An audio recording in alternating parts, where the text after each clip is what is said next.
Hi there. In this video, we're going to look at combining all of the worksheets in a workbook using Power Query.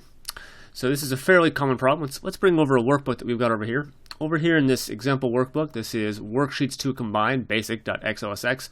We've got several different sheets or several different tabs, and on each tab we've got several products, all the products for a certain category. We've got the name and the total sales of each product. So there's several subcategories of product here in our company. We've got coffee, lemonade, scone, muffin, tea. And for each one of these subcategories, we've got all of the actual products and their total sales, which is kind of nice. But what we really want is we want one single table that has all of the coffee, lemonade, scones, muffins, and teas. So rather than being broken out across several sheets, it's in a single table.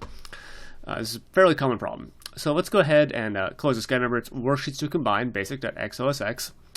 Close that. And here we are in combining data sources.xosx, although you can really do this from any workbook, but let's do it from here for now. We're in the All Worksheets in Workbook sheet. Let's click anywhere, it doesn't really matter.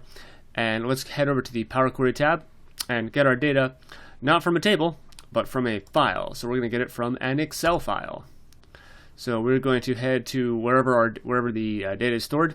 Right now I've got it here in my Data Sources folder. This is the Worksheets to Combined Basic.xosx. That's where our data is. So we're going to click OK. And the next thing that Power Query is going to ask is, which sheet would you like to load? So if we were only interested in one of these sheets, say we were only interested in the lemonade sheet, we could click on lemonade and load that, or click on the muffin sheet and just load that data. But we're interested in combining all of them, so we're going to click on the folder up here to select the entire thing. So when we're done with that, we're going to click Edit to bring that whole file into Power Query. Okay, so here what we've got is this is that workbook we were just looking at, just showed differently. So here's all the different items in that workbook that Power Query can consider. So right now all we've got is a bunch of different sheets. If we had table objects in here, they'd be listed as well. Right now we've just got sheets. If you can see here on kind, we only have sheets. And we have these sheets. So each one of these sheets corresponded to a sheet in that workbook. And if we click to the right of the table here, in data, the data column, we can see each one of those sheets, a little preview of each one of those sheets. So here we've got all the different coffee products, all the different lemonade products, and all the different scone products. Okay, so what we want to do is we want to just combine all the tables in this column right here.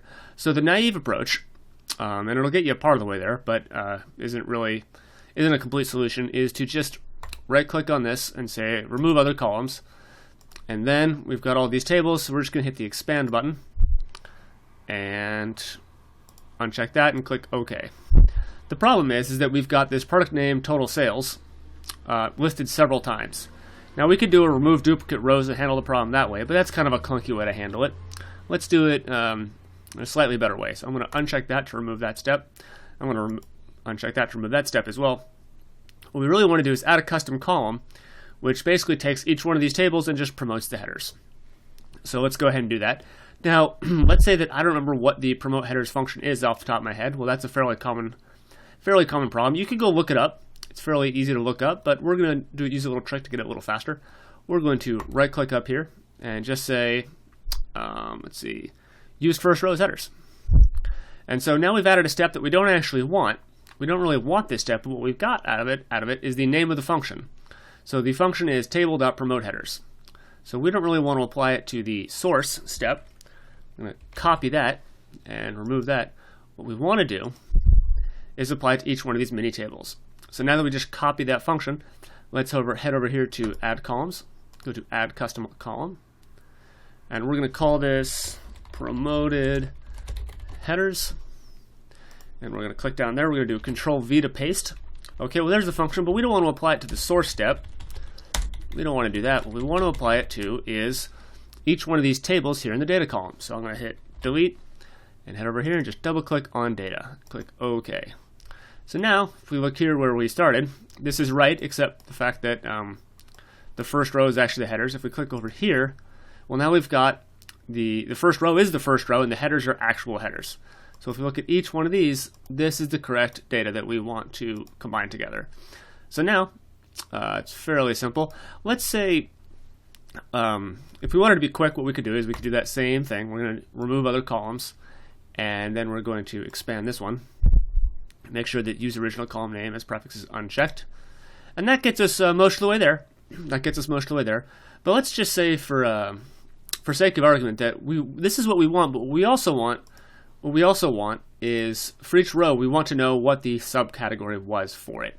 So what we're going to do is we're going to remove these steps. I'm going to remove this one, and I'm going to remove this one. So rather than only keeping this column, we're going to keep this column and this column. So what I'm going to do is I'm going to left click there, shift click there, right click, and remove all the other columns. So now all we've got is the name and the promoted headers column. So now when we expand this, each one of the rows in this mini table is going to get this new column called name. In fact, we should rename that because that's not really what it is. We're going to call this subcategory. Subcategory. There we go. So let's go ahead and we're going to click on the expand button. We're going to make sure use original column name as prefix is unchecked, and we're going to click OK. And there we go. This is actually what we want. So we've taken all of those sheets and combined them into a single sheet. Okay, well, that's a fairly common task that you can use Power Query to do, and it's actually pretty easy once you're shown how to do it. So I do hope that was helpful, and I will see you next video.